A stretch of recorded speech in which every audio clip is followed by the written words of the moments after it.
Hermanos míos, tened por sumo gozo cuando os halléis en diversas pruebas, sabiendo que la prueba de vuestra fe produce paciencia. Mas tenga la paciencia su obra completa, para que seáis perfectos y cabales, sin que os falte cosa alguna. Buenos días, mis queridos hermanos. He querido compartir con ustedes un pasaje hoy día del libro de Santiago, versículo 1 al versículo 4.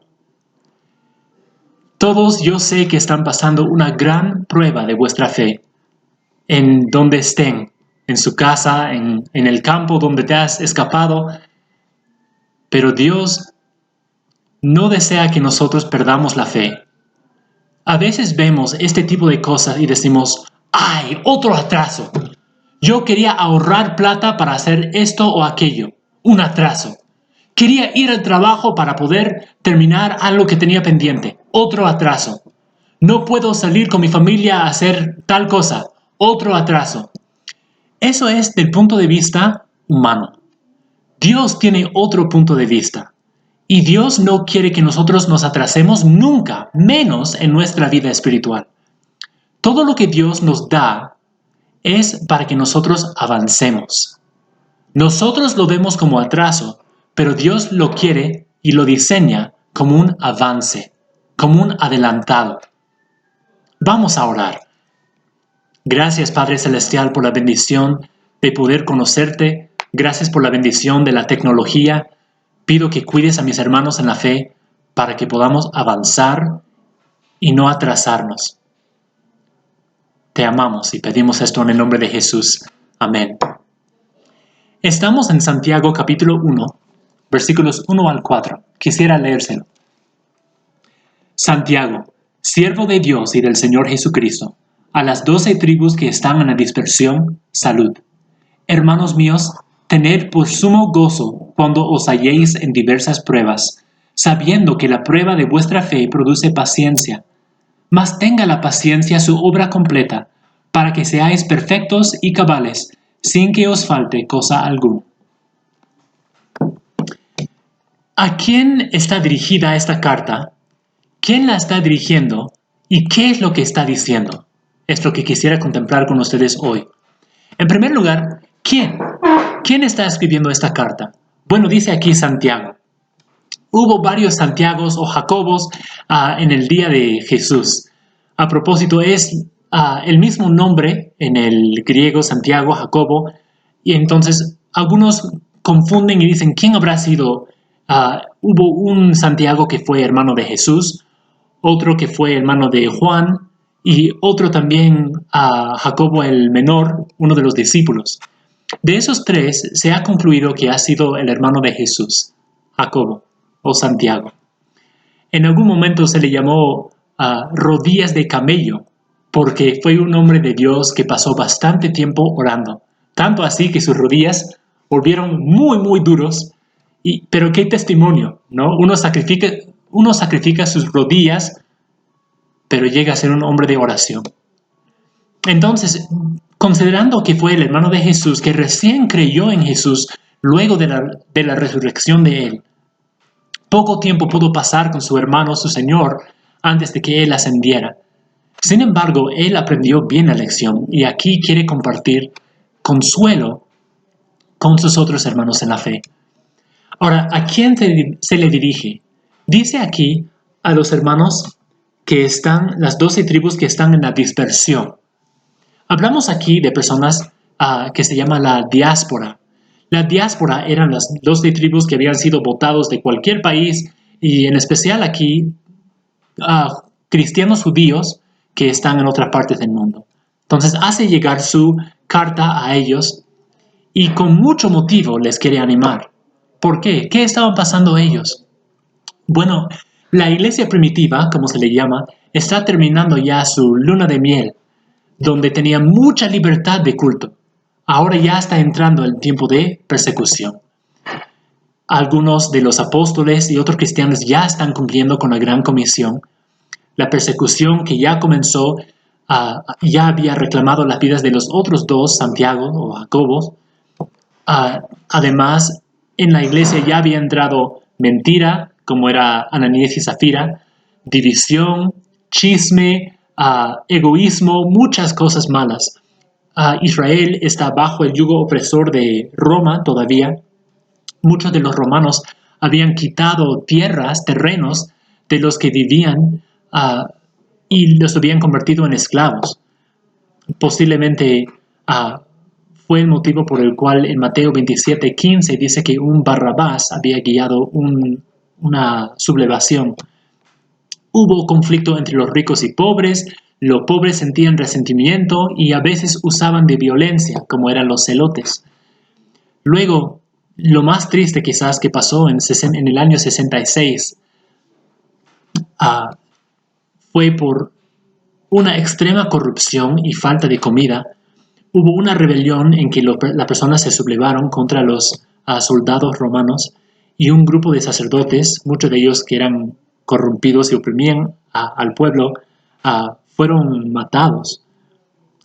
Ya que esto ocurrió cerca del templo, los romanos se aprovecharon y destruyeron a Jerusalén en el año 70, llamada la Guerra Judía. Luego, los celotes que sobrevivieron se reunieron en Masada, que fue una fortaleza en un precipicio muy alto y muy protegido, y se quedaron ahí por 3 años. Sin embargo, luego de esos 3 años, los romanos cortaron los medios para que a ellos les llegara comida, y muchos de los que estaban ahí murieron de hambre. Y los que no murieron de hambre, ellos mismos se envenenaron para que los romanos no lo pudieran matar. Ahora, nosotros estamos pasando por el coronavirus, pero sin embargo, no estamos pasando nada ni cerca a lo que estaban pasando los hermanos del primer siglo. Sin embargo, la respuesta para ambos es lo mismo. Dice aquí, esto ya es el contenido de su mensaje: hermanos míos, tened por sumo gozo cuando os halléis en diversas pruebas. ¿Gozo? Santiago, ¿estás loco? ¿Cómo voy yo a tener gozo cuando no veo a nadie más sino a mi familia? Y claro, los quiero, pero ya me está cansando escuchar sus voces y ver sus caras. Hermanos, sumo gozo, paciencia. No dice si es que os halléis en diversas pruebas, dice cuándo. El hecho de encontrarnos en pruebas es un hecho de la vida. No hay nadie que no enfrente una tribulación, una tentación, una prueba. Va a venir, así que mejor nos preparamos. Dice cuando caigan. Las pruebas también caen como rayos, relámpagos, y debemos estar listos. ¿Cuál es nuestra respuesta inicial? Muchas veces no es el gozo. Muchas veces nos resentimos, muchas veces nos estresamos, nos frustramos, nos enojamos y nos quejamos. Pero debemos responder con gozo. ¿Qué es el gozo? El gozo es una perseverancia esperanzada. El gozo es una fuerza interna que se basa en la bondad de Dios y en la soberanía de Dios. Si yo sé que Dios es un Dios bueno, que quiere lo mejor para mí, y un Dios que está en control de todo, ¿por qué yo me voy a estresar? ¿Por qué me voy a frustrar? Yo sé que Dios me ama y yo sé que Dios está en control. Entonces no puede pasarme nada que esté fuera de su plan. Es por eso que en 1 de Tesalonicenses 5:18 dice: dad gracias en todo, porque esta es la voluntad de Dios para con vosotros en Cristo Jesús. Dad gracias en todo. Ahora dice, contad, tened por sumo gozo. Ojo que no dice alegría. ¿Hay una diferencia? Creo que sí.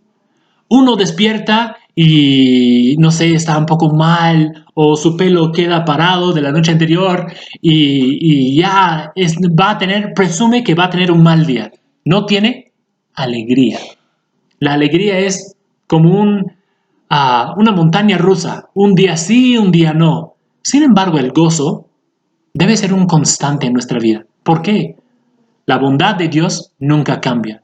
La soberanía de Dios nunca cambia. Por tanto, nuestra confianza debe estar en ese Dios que nunca cambia. Y nuestro gozo tampoco debe cambiar. En cualquier momento de la vida yo sé que mi salvación está segura, está en las manos de Dios. Y yo también estoy en las manos de Dios. Por eso, ¿por qué yo me voy a preocupar? Si Dios quiere que se acabe mi vida ahora, Él me lleva. Por eso, tened por sumo gozo cuando os halléis en diversas pruebas. Debemos poder recordar lo pasado y poder de eso cobrar ánimo, cobrar confianza. Las veces que respondemos mal, demostramos inmadurez. Sin embargo, Dios no quiere que nos quedemos con esa inmadurez en nuestro corazón. Dios quiere que superemos eso. ¿Y cómo nos desarrolla paciencia? Pues nos trae otra prueba. ¿Cómo es Dios de maestro sabio? Que Él mirando toda su clase, que somos todos nosotros, mira su clase y reparte los exámenes a cada uno. Y de hecho, cada examen es algo personalizado. Algo que cada uno necesitamos enfrentar. Y a veces miramos el examen y decimos, no, Dios, demasiado difícil. Qué injusto eres. Qué exigente eres. ¿Por qué me das esto? ¿Por qué no me das el más fácil que has dado a mi hermano? Y nosotros a veces sacamos mala nota en el examen, en la prueba. ¿Y qué hace Dios? Dios recibe la prueba, lo califica, y si es una nota desaprobatoria, ¿qué hace Dios? No deja que jalemos el curso. Él nos da un examen de recuperación. ¿Qué es? La misma cosa. Ah, ¿es que no respondiste bien en la coronavirus?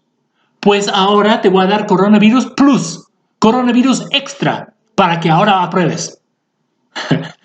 Dios nos ama. No nos da cosas para que desaprobemos. Nos da pruebas para que avancemos, para que tengamos una paciencia madura, para que tengamos una confianza en ese Dios que nunca cambia, que nunca fluctúa, el Dios que nos acompaña a través de las pruebas. Pero nos olvidamos. Y ese gozo que debemos tener, no lo tenemos. Dios nos ama y Dios quiere ayudarnos a atravesar la prueba en donde estamos. En verdad, es una prueba de nuestra fe, porque a veces cuando pasamos cosas difíciles, ¿qué decimos? Dios, ¿dónde estás? ¿Por qué Dios has podido dejar pasar esto en mi vida? Y nos olvidamos que Dios tiene un propósito. Debemos recordar que cada prueba que llega es uno que ha sido tallado personalmente por nuestro Dios, nuestro Creador, ha pasado por un colador, porque como Dios promete no darnos más de lo que podemos soportar, hay algunas cosas que han quedado en ese colador que no nos han llegado, pero otras cosas que han pasado es lo que podemos soportar con su ayuda, pero debemos buscarlo a Él. La prueba de nuestra fe produce paciencia. Recordemos a Jonás. Del Antiguo Testamento, Jonás enfrentó muchas cosas duras, claro, para él fue un tema de disciplina. Sin embargo, hay un principio que es igual. Dios preparó, dentro de todo lo que Jonás enfrentó, Dios preparó una tormenta, Dios preparó una planta, Dios preparó un gran pez, Dios preparó también un gusanito y Dios preparó un fuerte viento solano. Todo eso fue formado por Dios específicamente para Jonás, para un buen propósito en su vida. Demuestra la soberanía de Dios. Cuando vemos que los discípulos fueron enviados a cruzar el mar de Galilea, Dios sabía que ellos iban a enfrentar esa prueba, esa tormenta. Y de hecho, la tormenta no fue demasiado difícil para que ellos enfrentaran. Es para probar nuestra fe. Tal como el oro es probado en el fuego, la paja es consumida en el fuego. ¿Qué calidad es tu fe? ¿De qué está hecha tu fe? Si es una fe de paja, ¡puf!, ya no va a estar. Pero si es una fe verdadera, Dios la va a probar, va a hacer que salga como oro. Dice Lucas 8:15 que un buen corazón trae fruto con paciencia. Dice, la prueba de vuestra fe produce paciencia. Paciencia es parte del fruto del Espíritu. Dice en Romanos 5:3 que las tribulaciones traen paciencia. Dice en 2 Corintios 4:8 y 9, estamos atribulados, mas no estresados, perseguidos, mas no desechados, echados abajo, mas no destruidos. Colosenses 1:11 dice que hemos sido fortalecidos para toda paciencia. La actitud lo es todo. Sin embargo, dice, deja que la paciencia tenga su obra completa. Versículo 4. Para que seáis perfectos y cabales, sin que os falte cosa alguna. Una prueba a veces tiene que seguir y seguir y seguir. Nosotros poco sabíamos que cuando habíamos escuchado noticias del coronavirus, que íbamos a estar, pienso que sumando total, sería unas 6 semanas, 5 semanas, sin, poder salir sin tener contacto de lo más normal. A veces tiene que seguir. ¿Por qué? Aún no aprendemos la lección. ¿Tan duros somos? Hermanos, en serio, si nosotros terminamos esta prueba del coronavirus y todo vuelve a la normalidad, ¿para qué ha sido? ¿Qué hemos aprendido realmente? Debemos ser diferentes. ¿Cómo, hermano, está usted aprovechando este tiempo en casa con su familia? Todo el tiempo que no ha tenido con su familia porque ha estado trabajando o ocupado en otras cosas, ahora que tiene tiempo concentrado con ellos, ¿cómo lo está aprovechando? Esa lectura bíblica que decía que en algún momento cuando tenga tiempo lo voy a comenzar, ya lo ha comenzado, ya lo ha acabado. Ese tiempo de oración que decía que hacía falta hacer, ahora no tienes tiempo acaso. Aprovechando el tiempo porque los días son malos. Aprende, hermano, la lección. Aprendamos. A veces nosotros estando en, digamos, sartén. Si tú estuvieras parado en sartén sobre el fuego, ¿no te gustaría brincar, salirte lo más pronto posible? Pero Dios a veces nos pone en el fuego porque tenemos que purificarnos. Lo que Dios quiere es que permanezcamos dentro del fuego hasta que todo lo que nos sirve sea consumido y salgamos como oro. No te saltes antes del tiempo. Permanécete ahí, hermano. Recuerdo una vez que estuve en casa, en mi casa en Hawthorne, en Nueva Jersey, con mis papás. Era pequeño, yo tenía un montón de Legos, esos bloques pequeños que se arman. Y bueno, teníamos una mesa de ping pong en el sótano, que bueno, no se usaba mucho para ping pong porque yo tenía todos mis Legos ahí esparcidos. Y una vez ahí estaba buscando una pieza y tenía cientos de piezas ahí en toda la mesa. Y decía, Señor, no lo encuentro. Yo sé que esto es una prueba. Lo voy a buscar. Y comencé a dar vueltas a la mesa hasta buscarlo. Y por fin dije, Señor, ya jalé la prueba. ¿Dónde está la pieza? Y a veces somos así. A veces no queremos permanecer en la prueba hasta aprender lo que Dios tiene para nosotros. Queremos brincar, pero no debemos. ¿Por qué? Deja que la paciencia tenga su obra completa, para que seáis perfectos, maduros y cabales, sin que os falte cosa alguna. Si saltamos, ¿qué cosa va a tener que traer Dios? Otra prueba, porque Dios no quiere que salgamos desaprobados en la vida. Dios nos ama. Mientras más pruebas tú puedas superar o mantenerte dentro, más va a ser tu resistencia en futuras pruebas. Mayor va a ser tu paciencia. Si puedes con constancia recibir las pruebas con gozo, desarrollas paciencia. Y con esa paciencia desarrollada vas a ser completo y maduro sin que te falte nada.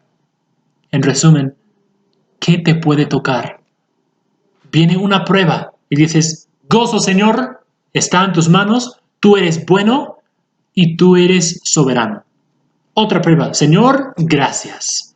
Tú eres bueno y tú eres soberano. Desarrollas paciencia. Muchas veces vemos esas pruebas como un atraso, pero Dios nos quiere para ayudarnos a avanzar, para que no nos detengamos como inmaduros, como niños fluctuantes, sino para que podamos progresar. Hermanos, Dios nos quiere. Tomemos en serio este consejo. Oremos. Gracias, Padre Celestial, por la bendición de tu palabra. Gracias por nuestro hermano Santiago que nos ha escrito esta carta mediante el Espíritu Santo. Pido, Señor, que nos permitas aprender todo lo que tú tengas para nosotros. Te amamos. Pedimos todo esto en el santo nombre de Jesús. Amén. Hermanos, pásenlo bien.